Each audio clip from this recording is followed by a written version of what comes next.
ముక్కోటి ఏకాదశి చేస్తావా? అప్పుడు నేను ఎన్ని ఫలితాలు ఇవ్వాలి నీకు? 23 ఏకాదశుల ఫలితం ఇవ్వాలి. అథవా ఈ ఏకాదశితో కలిపి 24 ఏకాదశుల ఫలితం ఇవ్వాలి. కానీ నేను ఒకటి ఎక్కువ అడుగుతాను, దానికి తగినంత నీకు ఇస్తాను. నేను అడిగిన ఎక్కువ చెయ్యాలి.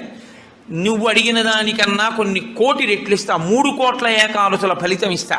కానీ మామూలు ఏకాదశుల కన్నా విరుద్ధంగా నువ్వు దీన్ని చెయ్యి.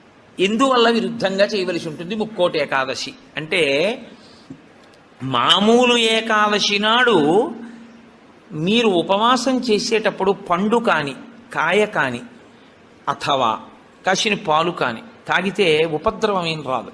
దానికి దోషం పట్టదు శాస్త్రం. ఎందుకంటే శాస్త్రం ఉపవాసం మీద చర్చ చేస్తుంది. ఉపనిషత్తుల్లో ఆ విషయం ఉంది, వేదంలో ఆ విషయం ఉంది. ఎప్పుడెప్పుడు ఉపవాసం ఎలా చెయ్యాలి అన్నది ఉంది.